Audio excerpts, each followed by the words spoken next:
नमस्कार, स्वागत है आपका। आपके साथ मैं हूं राम मोहन शर्मा और आप देख रहे हैं देशहित। नेम प्लेट पर अभी सियासी माहौल गर्म है। इस बीच उत्तर प्रदेश के मुजफ्फरनगर में एटीएस कमांडो जगह जगह अपनी पोजीशन लेते जा रहे हैं। यहां से गुजरने वाले कांवड़िए हों या फिर मुजफ्फरनगर के दुकानदार या फिर यहां पर रहने वाले लोग, सभी के मन में यह सवाल है कि आखिर ऐसा क्या हुआ है कि अब यहां पर कमांडो भी चप्पे चप्पे पर नजर बनाए हुए हैं। खासकर शिव चौक पर एटीएस कमांडो का जमावड़ा लगा हुआ है। इन कमांडो के पास कई तरह के आधुनिक हथियार हैं तो बख्तरबंद गाड़ियां भी हैं।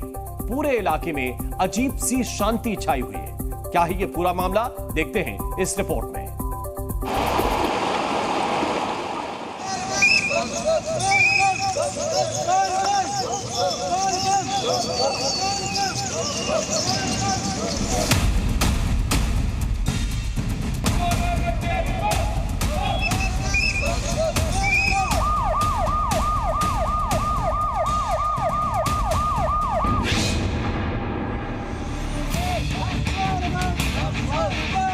यहाँ कांवड़िए शिवालयों तक पहुंचने के लिए निकल पड़े हैं। जलाभिषेक की तैयारी शिव मंदिरों में हो रही है।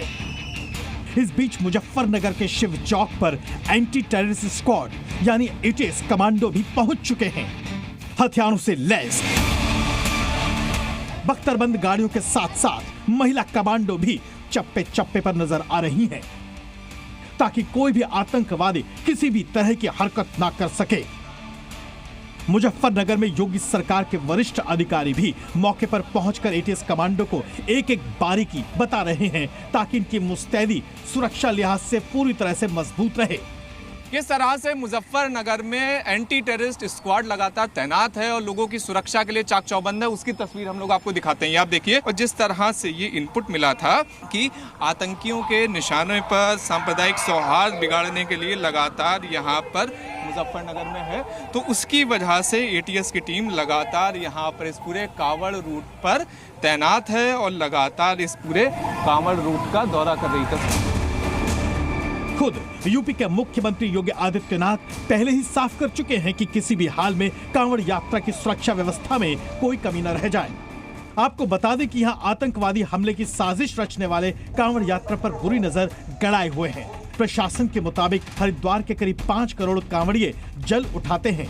इनमें से करीब 2.5 करोड़ कांवड़िए मुजफ्फरनगर से होकर जाते हैं। धार्मिक यात्रा में आतंकी हमले का खतरा बना हुआ है। ऐसे में प्रशासन गलती से भी कोई चूक नहीं करना चाहता।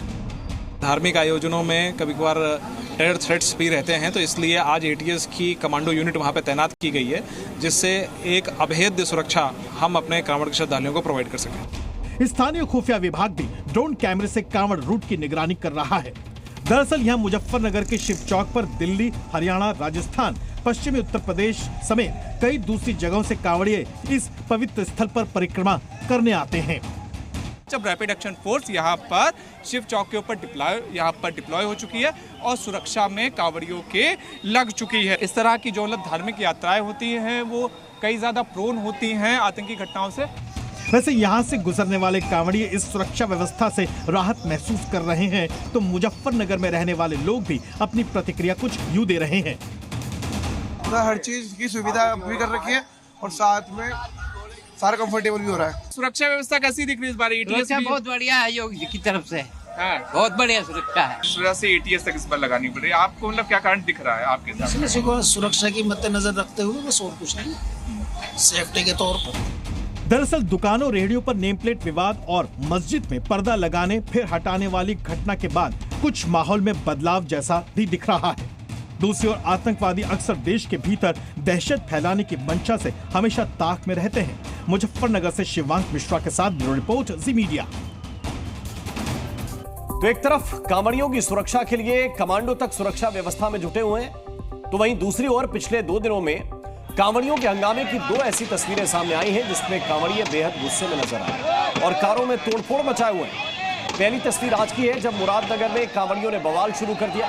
बताया जा रहा है कि कांवड़ खंडित होने से गुस्साए कांवड़ियों ने आपा खो दिया और गाड़ी में जमकर तोड़फोड़ मचा दी। कार चालक को जैसे तैसे पुलिस बचाने में कामयाब हो पाई। और दूसरी तस्वीर कल मेरठ की, जब यहां पर भी एक कार पर पत्थर और डंडे बरसा दिए गए। सवाल है कि क्या देश में ये सही है।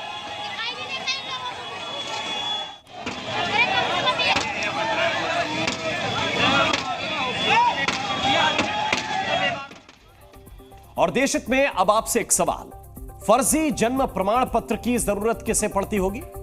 देश में रहने वालों को तो नहीं पड़ती होगी, जो देश में घुसपैठ करके आए हैं और खुद को भारत में जन्मा साबित करना चाहते हैं, उन्हें ही फर्जी जन्म प्रमाण पत्र की जरूरत पड़ेगी। उत्तर प्रदेश के रायबरेली में 10 या 20 नहीं, बल्कि 19,000 से ज्यादा नकली जन्म प्रमाण पत्र बनाए गए हैं। सवाल है कि क्या रायबरेली ही उत्तर प्रदेश में रोहिंग्या रूट है?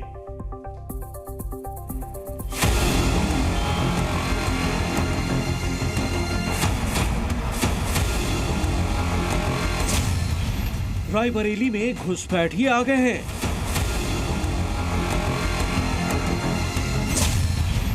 रोहिंग्या को नागरिकता दिलाने की साजिश।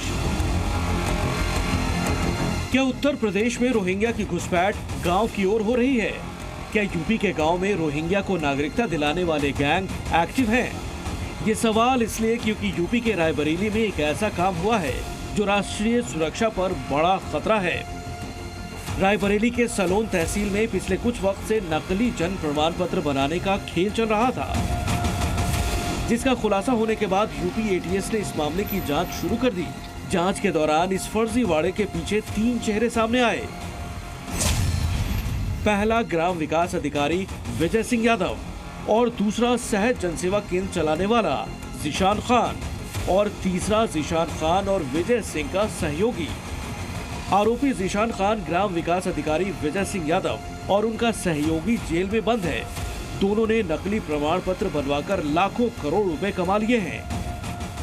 यही है वो जनसेवा केंद्र जहां से अवैध फर्जी प्रमाण पत्र जारी किए जा रहे थे। ये बंद दुकान दिखाई दे रही है, यही वो जगह है जहां से प्रमाण पत्र फर्जी तरीके से बनाए जा रहे थे, ऐसा बताया जा रहा है। और इसमें जो मालिक थे प्रोप्राइटर रिजवान अहमद और इसके अगर भाई की बात कर लें तो जीशान अहमद, ये 2 नाम सामने आए हैं। सलोन के 4 गांव में एक दिन में ही 500 से 1000 तक फर्जी प्रमाण पत्र बनाए गए हैं। नूरुद्दीनपुर गांव में 24 अक्टूबर 2023 को 1000 प्रमाण पत्र जारी करने के सबूत मिले हैं। सबसे हैरान करने वाली बात है कि एक ही आईडी से एक दिन में प्रमाण पत्र जारी किए गए हैं। 5 गांव में नकली प्रमाण पत्र बनाने वालों का आंकड़ा 19,184 है। सलोन ब्लॉक में सिर्फ 60 से 70 हज़ार से अधिक जो है जन्म प्रमाण पत्र फर्जी तरीके से जारी किए गए हैं। ये जिहाद की मानसिकता के तहत जो है घुसपैठियों को, बांग्लादेशी रोहिंग्या मुसलमानों को बस्ती बसाने की तैयारी कर रहे थे अवैध रूप से, जो आगे चल के हमारे देश के लिए खतरा पैदा हुआ, देश की सुरक्षा के लिए। स्थानीय लोगों का दावा है कि जीशान खान और ग्राम विकास अधिकारी ने 19,000 नहीं बल्कि 35 से 40,000 लोगों के फर्जी जन्म प्रमाण पत्र बनाए हैं और उनमें से कोई भी रायबरेली का निवासी नहीं है। किन किन गांवों में फर्जी जन्म प्रमाण पत्र बनाए गए हैं ये भी देख लीजिए। नूरुद्दीनपुर, गढ़ी, इस्लामनगर, लहेरूपुर, सिरसिरा और गोपालपुर गांव में एक ही दिन में क्षमता से ज्यादा प्रमाण पत्र बनाए गए, जिसके बाद कुछ गंभीर सवाल उठने लगे हैं।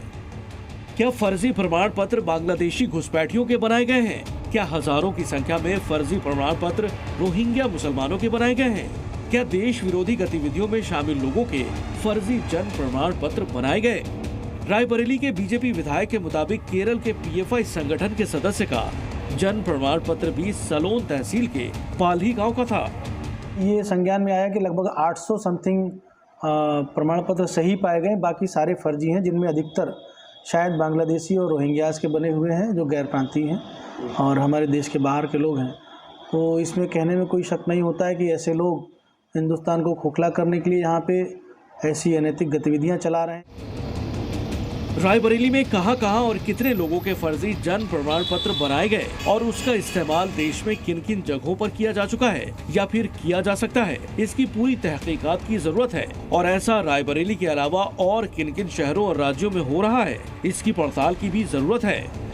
ब्यूरो रिपोर्ट, जी मीडिया। और केशव प्रसाद मौर्य के बाद यूपी के बॉस यानी मुख्यमंत्री योगी आदित्यनाथ दिल्ली में है। योगी की दिल्ली यात्रा पर अपनों की ही नहीं विपक्षियों की भी नजर टिकी हुई है। ऐसे में आज जो खबर मिल रही है उससे यह साफ होता जा रहा है कि यूपी सरकार में हो रहे घमासान पर अब पूर्ण विराम लग गया है। दिल्ली में बीजेपी के भीतर नए सिरे से जो मंथन हो रहा है उसके बाद लग रहा है कि बीजेपी हाईकमान यूपी में आगे की लड़ाई के लिए योगी के नाम पर पूरी तरह से तैयार है।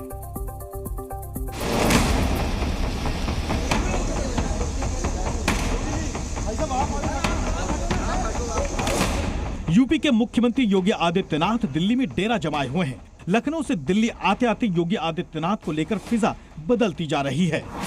बीजेपी हाईकमान ने सीएम योगी पर पूरा भरोसा जताया है। खबरों के मुताबिक योगी की लीडरशिप में ही 2027 की लड़ाई लड़ी जाएगी। नीति आयोग की बैठक के बाद उनके लिए सबसे पहले पीएम मोदी, राष्ट्रीय अध्यक्ष जेपी नड्डा और गृहमंत्री अमित शाह से मुलाकात को लेकर सबकी नजरें टिकी हुई हैं। यूपी और योगी को लेकर बने सस्पेंस पर सूत्रों के हवाले से जो खबर आई है उसके मुताबिक योगी को हाईकमान से हरी झंडी मिली है। यूपी में मुख्यमंत्री को लेकर कोई बदलाव भी नहीं होगा। योगी के नेतृत्व में ही विधानसभा चुनाव 2027 लड़ा जाएगा। यानी माना जा रहा है कि यूपी सरकार के भीतर चल रहा घमासान थम गया है। मुझे विश्वास है कि उत्तर प्रदेश की जनता का विश्वास हम लोग। सीएम बदलने की चर्चाएं चल रही है उसको लेकर? नहीं, ऐसा कुछ नहीं। सीएम बदलने की चर्चाएं चल रही है उसको लेकर? नहीं, ऐसा कुछ नहीं।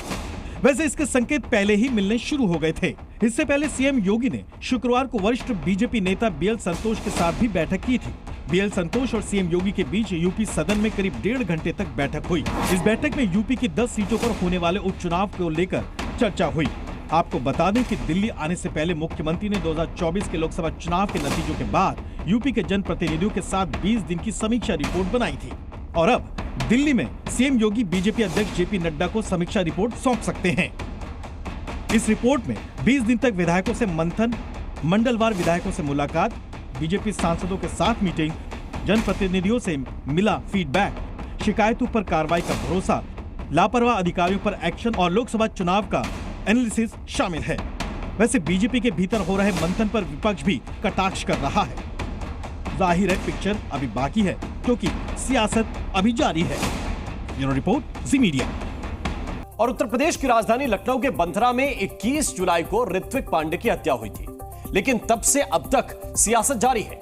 उत्तर प्रदेश में पीडीए फॉर्मूले से बीजेपी को पछाड़ने वाली अखिलेश यादव की पार्टी अब ब्राह्मणों की ओर रुख कर रही है, लेकिन जो मौका उन्होंने चुना है उस पर बीजेपी अखिलेश यादव पर हमलावर हो रही है। वैसे आपको याद दिला दें कि समाजवादी पार्टी ने 24 के चुनाव में ठाकुर और ब्राह्मणों की जगह ओबीसी और दलित नेताओं को सियासी अहमियत देने का काम किया था, लेकिन अब वो नई रणनीति पर काम कर रहे हैं।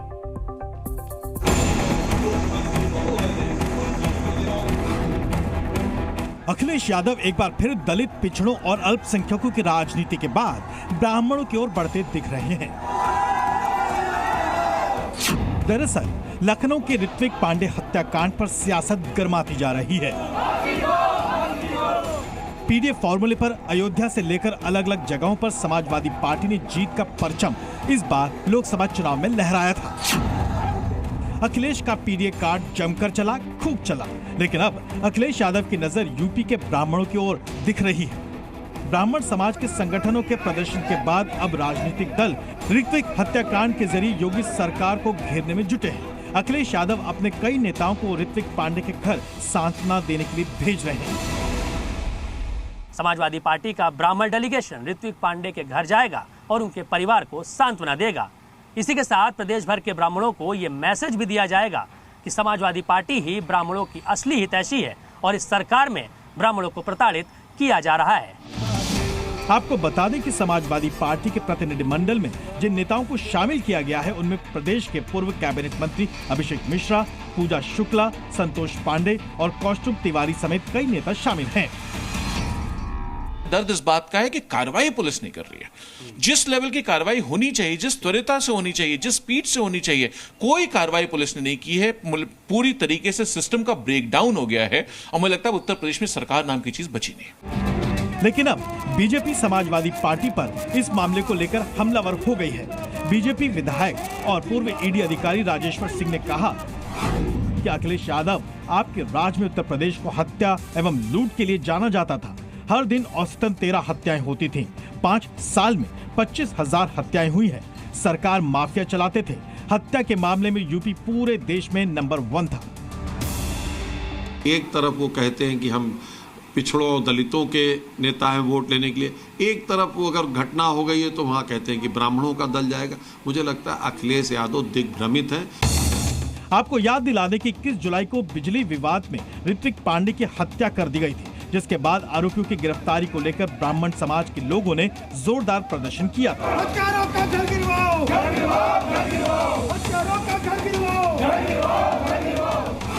मयूर शुक्ला के साथ ब्यूरो रिपोर्ट, जी मीडिया। और अगले साल प्रयागराज में महाकुंभ लगने वाला है।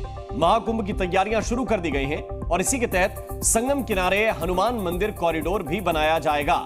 यहां पर बड़े हनुमान मंदिर है, जिन्हें लोग लेटे हुए हनुमान मंदिर भी कहते हैं। मंदिर में हनुमान जी की लेटी हुई मूर्ति है। इस मंदिर का अब विस्तार किया जाएगा। पहले से भव्य और सुंदर बनेगा यह मंदिर। मंदिर में आने जाने के लिए 10 रास्ते बनाए जाएंगे। पूरे कॉरिडोर के निर्माण पर करीब 39 करोड़ रुपए का खर्च आएगा। 2025 में होने वाले महाकुंभ से पहले कॉरिडोर बन जाएगा। 30 जुलाई को कॉरिडोर का शिलान्यास किया जाएगा।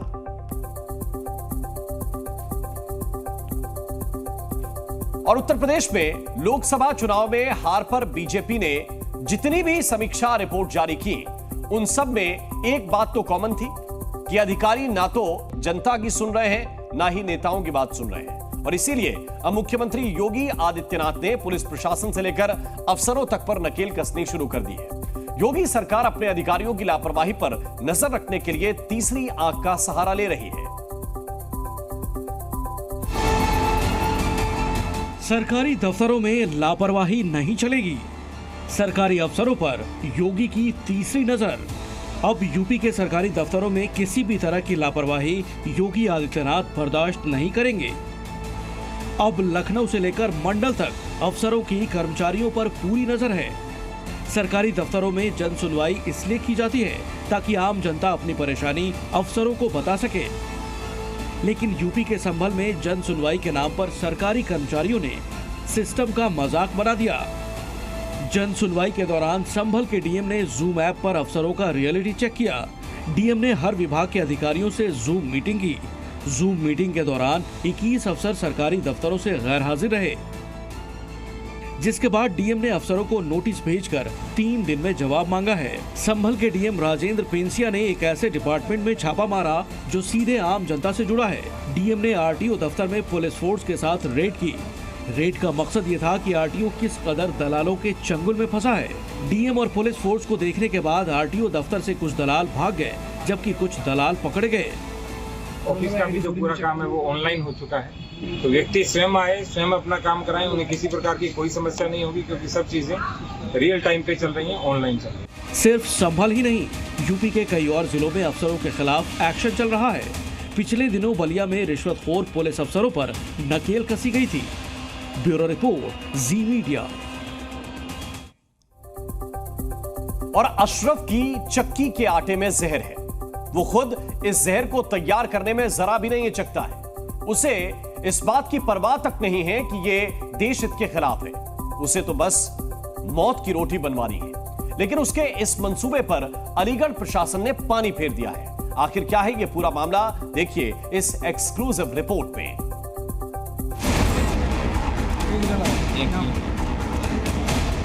अब तो हमारा भरोसा ऐसा उठ गया है आटे पे कि पता नहीं कौन सा आटा सही है और कौन सा आटा खराब है।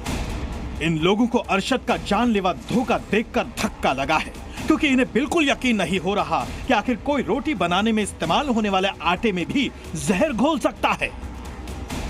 क्या है पूरा मामला, अब आपको बताते हैं। नाम अरशद शाह, काम पंचवटी गोल्ड आटा तैयार करना, यानी नकली आटा तैयार करने के लिए पंचवटी नाम रखना और लोगों की सेहत से खिलवाड़ करना। फैक्ट्री का नाम केके इंडस्ट्री। यहाँ अरशद शाह की पंचवटी में उत्तर प्रदेश के अलीगढ़ जिले में खाद्य विभाग की टीम आटा तैयार करने वाली फैक्ट्री में पहुंची है। यहाँ ताला नगरी में अरशद शाह की फैक्ट्री में जैसे ही ये टीम पहुंची, दंग रह गई, क्योंकि यहाँ पंचवटी ब्रांड के आटे में सेल खड़ी यानी पत्थर का चूना इस्तेमाल किया जा रहा था। लेकिन अब इसे सील करने की तैयारी चल रही है। आपको बता दें कि यहाँ 1200 किलो आटा बरामद कर सील किया जा चुका है। साथ ही मिलावट के लिए लाए गए 400 किलोग्राम सेल खड़ी यानी पत्थर का चूना भी बरामद किया गया है। ब्रांड नेम पंचवटी था जो इनके पैकेट आए गए बोरियां थी उस पे पंचवटी ब्रांड मेंशन था। ये जांच का विषय है, हम जांच कर रहे हैं। इसमें इसको पता लगा करके ये संबंधित मालिक के विरुद्ध भी सुसंगत धाराओं में हम कार्रवाई करेंगे। फैक्ट्री सील होने के बाद अलीगढ़ के कोल विधायक ने उत्तर प्रदेश के मुख्यमंत्री योगी आदित्यनाथ के उस फैसले को सही ठहराया जिसमें कहा गया कि किसी भी प्रोप्राइटर का नाम उसकी फर्म के साथ जरूर होना चाहिए। फिलहाल इस फैसले पर सुप्रीम कोर्ट की रोक लगी है। ये हमारी आंखें खोलने के लिए पर्याप्त है। जो महाराज जी ने, हमारे प्रदेश के मुख्यमंत्री जी ने जो आदेश दिया है कि प्रोप्राइटर का नाम फर्म के साथ अवश्य होना चाहिए। सेहत को नुकसान पहुंचाने से काम कर रहे हैं। एस की घोर भर्त्सना भी करते हैं हम लोग और एस के खिलाफ, एस जो अरशद नाम का व्यक्ति है, इसकी जो भी फैक्ट्री है, पंचवटी नाम का ब्रांड है इसका, इसके खिलाफ प्रशासन से आग्रह करना चाहूंगा, कड़ी से कड़ी कार्रवाई इसमें होनी चाहिए। पंचवटी नाम से अपनी दुकान चला रहा अरशद को लेकर हिंदूवादी संगठन भी गुस्से में है। इनका सवाल है कि आखिर ये मुस्लिम होकर पंचवटी नाम से क्यों आटा तैयार कर रहा था। ये पैसा ही सब कुछ है। शुद्धता की गारंटी के लिए सनातन धर्म के नाम का यूज कर रहे हैं। मेरी जिलाधिकारी महोदय को बधाई के साथ साथ मैं उनसे कहना चाहता हूं, उनसे अपील करना चाहता हूं कि इनके खिलाफ सख्त से सख्त कार्रवाई की जाए और इनसे जुड़े हुए पूरे गैंग के खिलाफ गैंगस्टर लगाकर, गुंडा एक्ट लगाकर इनको बंद किया जाए। इनके ऊपर तो NSA भी लगनी चाहिए। इन्होंने तो पूरे हर धर्म के लोगों के साथ में गद्दारी की है। हालांकि आम लोग भी अरशद की इस करतूत से सदमे में हैं। हम इस आटे को बिल्कुल नहीं लेंगे। अब तो हमारा भरोसा बिल्कुल टूट गया है क्योंकि पहले हम पंचवटी ही लेते थे। अब तो हमारा भरोसा ऐसा उठ गया है आटे पे कि पता नहीं कौन सा आटा सही है और कौन सा आटा खराब है। अब तो किसी पे भरोसा नहीं कर सकते। आपको बता दें कि सेल खड़ी हर तरह से सेहत के लिए जानलेवा है। ब्यूरो रिपोर्ट, जी मीडिया।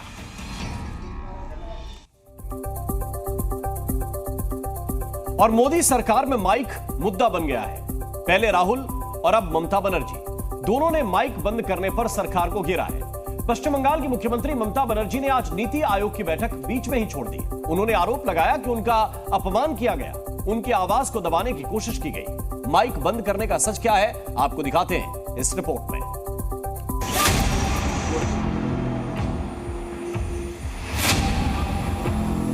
देश की सियासत में पिछले कुछ दिनों से माइक पर जारी महाभारत में एक अध्याय ममता बनर्जी का भी जुड़ गया, जो आज नीति आयोग की बैठक में शामिल होने पहुंची थी। प्रधानमंत्री नरेंद्र मोदी की अध्यक्षता में दिल्ली में हुई नीति आयोग की इस बैठक में बीजेपी शासित मुख्यमंत्रियों के अलावा पश्चिम बंगाल की सीएम ममता बनर्जी भी शामिल हुई थी।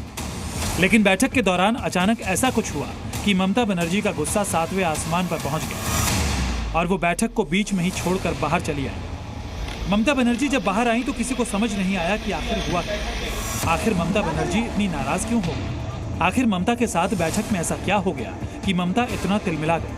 जिस बैठक के लिए ममता बनर्जी 2 दिनों से दिल्ली में डेरा जमाई थी, उसी बैठक को आखिर वो बीच में छोड़कर क्यों निकल आई? ममता बनर्जी से जब उनके बाहर आने का कारण पूछा गया तो उन्होंने आरोप लगाया कि बैठक में उनका अपमान हुआ और बोलने से रोकने के लिए उनका माइक ऑफ कर दिया गया।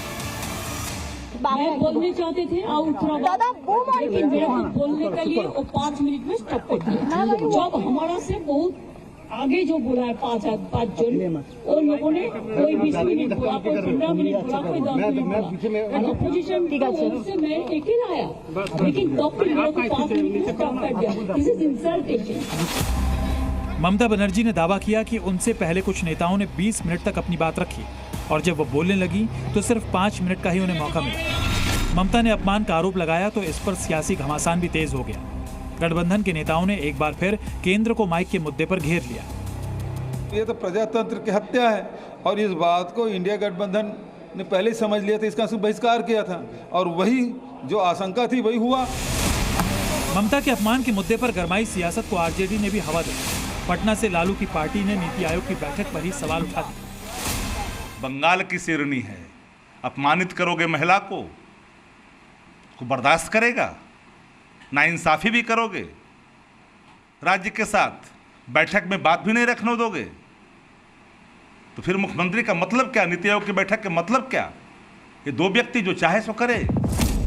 इंडिया गठबंधन के नेताओं ने माइक के मुद्दे पर ममता के बहाने केंद्र पर हमला किया तो बीजेपी ने भी पलटवार करते हुए इसे सियासी लाभ लेने की रणनीति बताया। उनको 7वें स्पीकर के रूप में उनके आग्रह पर तुरंत बोलने की परमिशन दी गई।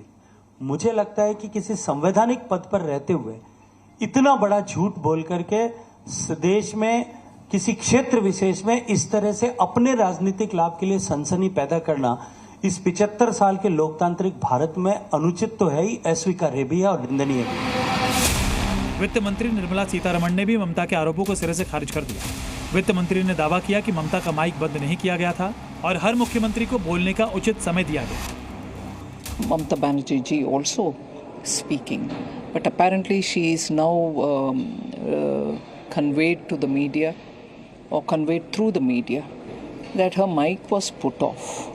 That is completely false. Every chief minister was given their due time to speak. NITI Aayog की बैठक में राज्यों और केंद्र शासित प्रदेशों के मुख्यमंत्री और उपराज्यपाल समेत कई केंद्रीय मंत्री भी शामिल रहे, लेकिन बजट में भेदभाव का आरोप लगाकर इंडिया गठबंधन के 6 मुख्यमंत्रियों ने पहले ही नीति आयोग की बैठक का बहिष्कार कर दिया था।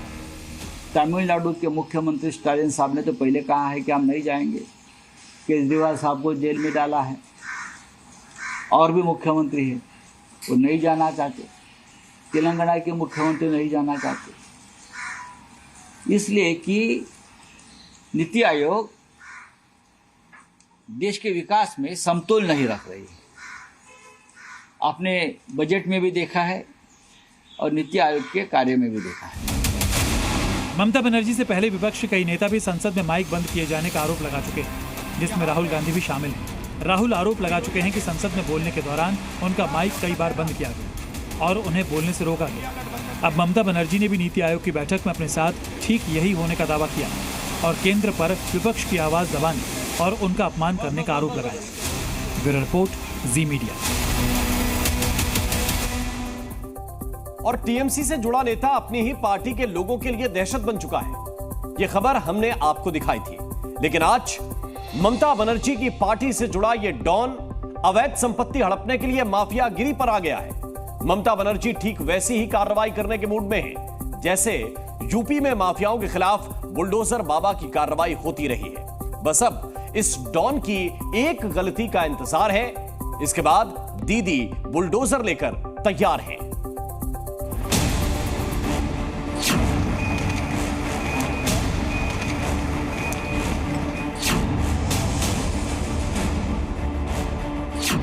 आज से कुछ दिनों पहले हमने बंगाल के इस नए डॉन की पूरी स्टोरी बताई थी, कैसे ये बंगाल में दहशत का नया चेहरा, नया नाम बनता जा रहा है।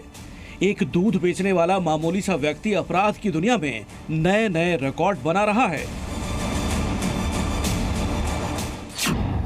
जिस टीएमसी का सिक्का पूरे बंगाल में चलता है, जिस ममता दीदी की जिद विरोधियों पर भी भारी होती है, उन्हीं के नेताओं को जयंत सिंह डराता धमकाता रहा है। खास बात यह भी है कि ये टीएमसी से ही ताल्लुक रखता रहा है। लेकिन अब ममता दीदी ने तय कर लिया है कि जैसे यूपी में बुलडोजर बाबा की कार्रवाई से बड़े बड़े माफिया मिट्टी में मिल गए, उसी तरह से अब इसकी अवैध संपत्ति पर भी शिकंजा कसता जा रहा है। ये वही घर है जहां पर अब प्रशासन सख्ती दिखाना शुरू कर चुका है, यानी डॉन के खिलाफ काउंटडाउन शुरू हो चुका है। जयंत सिंह के अवैध मकान पर कानूनी नोटिस चस्पा कर दिया गया। उत्तर 24 परगना के कमरहट्टी नगरपालिका ने पहले ही जानकारी दे दी थी कि वार्ड नंबर 10 में अड़ियादह के मौसमी मोड़ से सटे जयंत सिंह का दूधिया सफेद बंगला अवैध है और 48 घंटे के भीतर लिखित जवाब देने का आदेश दिया था। सूत्रों के मुताबिक नोटिस जमीन मालिक दिलीप मुखर्जी व नानी गोपाल मुखर्जी के नाम पर दिया गया है। इसमें बताया गया कि 3 मंजिला मकान नगरपालिका की अनुमति के बिना बनाया गया था, जो एक दंडनीय अपराध है। खास बात यह है कि जब से टीएमसी का राज बंगाल में आया, तभी से ये अपनी दबंगई भी दिखाता रहा है। आज ये इसका जीता जागता सबूत भी है कि कैसे टीएमसी से जुड़े ऐसे लोग अवैध कब्जा करते हैं। इस पर अब बीजेपी हमलावर हो गई है। सरकार को पता है कि जो जयंत सिंह जो माफिया गुंडावाद जो वहाँ पे गुंडागर्दी चल रहा है, इसका जो फल है, इसका जो रिजल्ट है, सब लोग भुग रहे हैं और इसमें सरकार का ही नाम खराब हो रहा है और सरकार का बहुत लोग जुड़े हुए हैं। अगर उसको मतलब कुछ नहीं करेंगे सरकार तो बड़ा बड़ा नाम आ जाएगा, इसलिए सरकार चाहते हैं कि इसको यहीं पे खत्म करो। जयंत सिंह का माफिक तृणमूल का बहुत सारे लीडर दूसरों को जमीन पर अपना आलीशान मकान बना लिया, आलीशान बिजनेस बना लिया। ये जो व्हाइट हाउस है जयंत सिंह का, इस व्हाइट हाउस लेके बहुत बात उठा, लेकिन म्यूनिसिपैलिटी भी चुप, पुलिस भी चुप, प्रशासन भी चुप। आपको बता दें कि बंगाल के इस डॉन से ममता दीदी के विधायक और सांसद दोनों ही दहशत में रहते हैं। अपोजिट साइड में घूम के बताया, तू बड़ा तृणमूल को बहुत बड़ा गुंडा है, तो तृणमूल नहीं रहेगा, हम लोग दखल लेंगे। यहाँ कामाराटी तृणमूल को नहीं रहेगा, हम लोग का रहेगा, तुमको गोली करके मार देगा। यही नहीं, ममता सरकार को भी ये डराता रहता है। आपको याद दिला दें कि ये अपने गुर्गों के साथ एक छात्र और उसकी मां को बीच सड़क पर पीट रहा था। डॉन जयंत सिंह के काले कारनामों में हत्या की कोशिश, जबरन वसूली, धमकी और 5 से ज्यादा केस दर्ज हैं। जाहिर है बंगाल की ममता सरकार अब इसे किसी भी कीमत पर सबक सिखाना चाहती है। सौमित सेन के साथ ब्यूरो रिपोर्ट, जी मीडिया। और देश हित में अब बात करते हैं देश के कई राज्यों में बाढ़ से बिगड़े हालात की। उत्तराखंड से लेकर महाराष्ट्र तक बारिश से हाहाकार मचा हुआ है। नदी नाले उफान पर हैं, जिससे कई इलाके जलमग्न हो चुके हैं। गंगोत्री धाम में तो भागीरथी नदी का जलस्तर इतना बढ़ गया कि धाम के स्नान घाट तक डूब गए। आपको बाढ़ बारिश की एक वीडियो रिपोर्ट दिखाते हैं।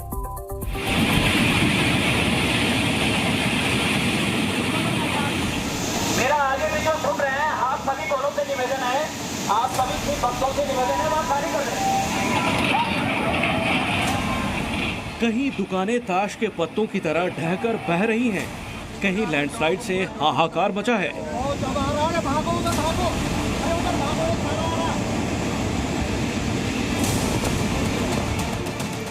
तो कहीं नदी का जलस्तर खतरा पैदा कर रहा है।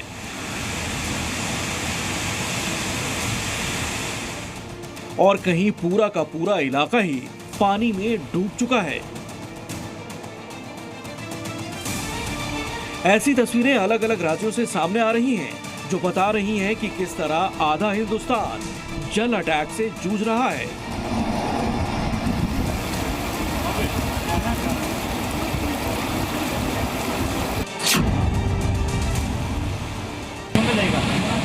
उत्तरकाशी में गंगोत्री धाम पर भारी बारिश की वजह से गंगा भागीरथी नदी का जलस्तर बढ़ा हुआ है और नदी उफान पर है।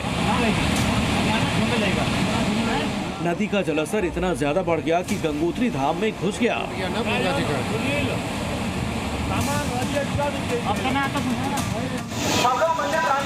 यहाँ प्रशासन हालात पर नजर बनाए हुए हैं। तीर्थ यात्रियों को स्नान घाट के पास न जाने और नहाने से रोका जा रहा है। साथ ही चेतावनी जारी की जा रही है। आप लोग ऊपर जाके मंदिर प्रांगण में बैठ ले, वहाँ खाली कर दे घाट को।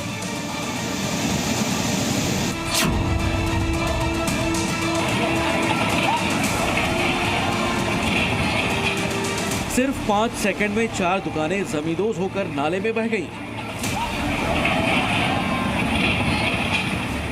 लोग खड़े होकर देखते रह गए, लेकिन नीचे बहते नाले ने दुकानों की जड़ें इतनी कमजोर कर दी कि कोई चाहकर भी कुछ नहीं कर पाया। देखिए कैसे 5 सेकंड में यहां से दुकानों का सफाया हो गया।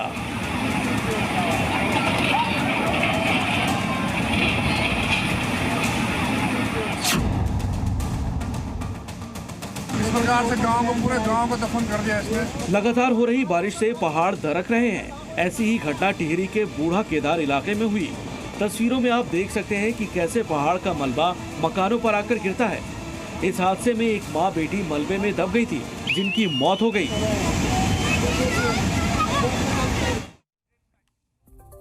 और देश हित में अब गर्व करने वाली एक खबर, भारत के सुदर्शन चक्र का पहला हमला सफल साबित रहा। भारत का यह सुदर्शन चक्र है S-400 एयर डिफेंस सिस्टम। जी हां, भारतीय सेना ने S-400 एयर डिफेंस सिस्टम का पहला युद्धाभ्यास किया। इस युद्धाभ्यास में लड़ाकू विमानों ने हमले की कोशिश की, लेकिन इस हमले के जवाब में S-400 ने 10 में से 8 विमानों को मार गिराने का प्रदर्शन किया। बाकी विमान S-400 की रेंज से भागने के लिए मजबूर हो गए। युद्धाभ्यास में राफेल, सुखोई, जगुआर जैसे विमान शामिल हुए थे। जरा सोचिए, युद्धाभ्यास में जब राफेल, सुखोई, जगुआर पर निशाना सटीक बैठा तो दुश्मन के लड़ाकू विमानों की बर्बादी तो तय ही है। युद्धाभ्यास में 80% तक सफल साबित हुआ है भारत का ये S-400। और अब बात पाकिस्तान की करेंगे, जो आतंकियों के लिए किसी जन्नत से कम नहीं है। इसी पाकिस्तान ने एक नई उपलब्धि हासिल की है। पाकिस्तान का कराची शहर दुनिया का दूसरा सबसे खतरनाक शहर बन गया है। फोर्ब्स एडवाइजर ने दुनिया के सबसे खतरनाक शहरों की एक लिस्ट जारी की है, जिसमें पर्यटकों के लिए कराची को खतरनाक बताया गया है। कराची घूमने का मतलब है कि अपनी जान हथेली पर लेकर निकलना। कराची में दिन दहाड़े लूट लिए जाओगे, ये शहबाज शरीफ की गारंटी है। कराची में गोली कहीं भी कभी भी चल सकती है, ये शरीफ की गारंटी है।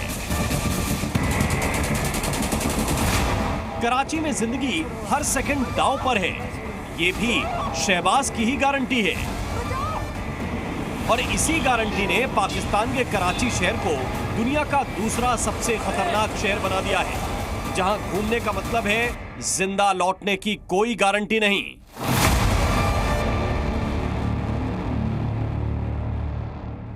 कराची का इलाका कोई भी हो, कितना भी पॉश हो, पुलिस क्रिमिनल के सामने सरेंडर कर चुकी है और क्रिमिनल ने जी तोड़ मेहनत करके कराची को खतरनाक शहर का तमगा दिला दिया है। दरअसल फोर्ब्स एडवाइजर ने दुनिया के खतरनाक शहरों की लिस्ट जारी की। इस लिस्ट में कराची को दूसरे नंबर पर रखा गया है। पहले नंबर पर वेनेजुएला का काराकास शहर है। वहीं पर्यटकों के लिए सबसे सुरक्षित शहरों में सिंगापुर का नाम है। फोर्ब्स एडवाइजर ने जब ये लिस्ट जारी की, उसी दिन कराची में सरेशाम गोलीबारी हुई और 5 लोगों को मौत की नींद सुला दिया गया, जिसकी सीसीटीवी फुटेज आप देख रहे हैं।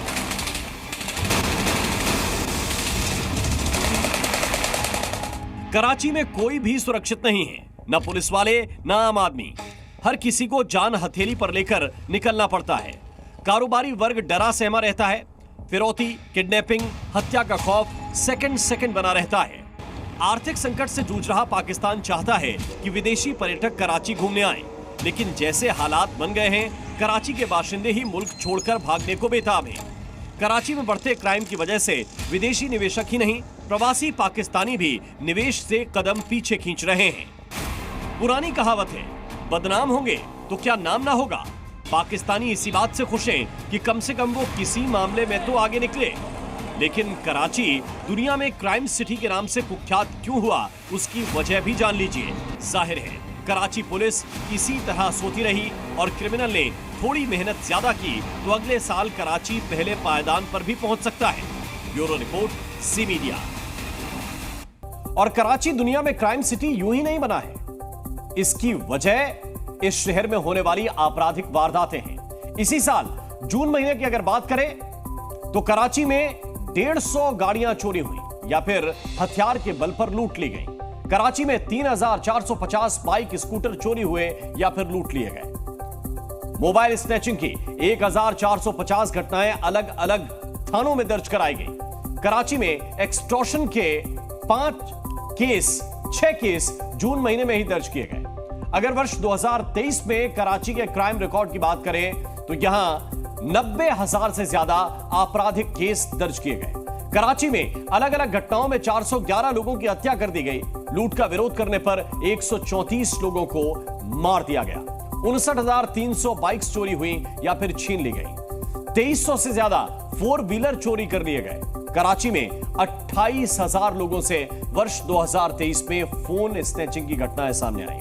वर्ष 2023 में कराची में एक्सटॉर्शन के 50 केस दर्ज किए गए थे। और इजराइल और हमास के बीच पिछले 9 महीने से जंग जारी है। न हमास हार मानने के लिए तैयार है और न ही इजराइल को पीछे हटना मंजूर है। हमास को जड़ से खत्म करने पर अड़े इजराइल ने इस बार हमास की टेरर टनल को तबाह किया है। इस टनल का इस्तेमाल आतंकी छिपने और अपने हथियार छुपाने के लिए किया करते थे। हमास की आतंकी टनल कैसे तबाह हुई, आइए आपको इस पर एक रिपोर्ट दिखाते हैं। हमास आतंकियों पर सबसे बड़ा अटैक। गाजा में आतंकी सुरंग पर इजराइल की बमबारी। हमास आतंकियों को जड़ से खत्म करने के लिए इजराइल के हमले जारी हैं। इजरायली सेना गाजा में हमास आतंकियों को चुन चुन कर खत्म कर रही है। इसी कड़ी में इजराइल ने हमास को तगड़ी चोट पहुंचाई है। इजराइल ने हमास की एक आतंकी सुरंग को तबाह कर दिया। ये सुरंग करीब 1 किलोमीटर लंबी थी, जिसका एग्जिट गाजा के बेत लाहिया के रिहायशी इलाके में था। इस टेरर टनल में इजरायली सेना को हमास आतंकियों के हथियार, टैंक रोधी मिसाइलें और लंबे समय तक छिपने का साजो सामान मिला था। गाजा में हमास आतंकियों के लिए सुरंग पनाहगाह है। हमास आतंकियों ने सैकड़ों सुरंगों का निर्माण किया है। आतंकी सुरंगों में ही अपने हथियार छिपाकर रखते हैं। और भारत अगले साल तक अंतरिक्ष में गगन यात्रियों को भेजने की तैयारी कर रहा है, लेकिन उससे पहले भी भारत अंतरिक्ष में अपना झंडा गाड़ सकता है। आपको दिखाते हैं। गगनयान से पहले ही अंतरिक्ष में जाएगा भारतीय दल। अंतरराष्ट्रीय अंतरिक्ष स्टेशन यानी कि ISS की यात्रा करेगा भारतीय एस्ट्रोनॉट। ISRO यानी कि इसरो, नासा और निजी कंपनी का संयुक्त मिशन यह होगा। यूएस के केनेडी स्पेस सेंटर से इस मिशन को लॉन्च किया जाएगा। 4 गगन यात्रियों में से कोई एक अंतरिक्ष में जाएगा। 2025 में गगनयान मिशन लॉन्च हो सकता है और उससे पहले यह मिशन काफी महत्वपूर्ण है। जी न्यूज़।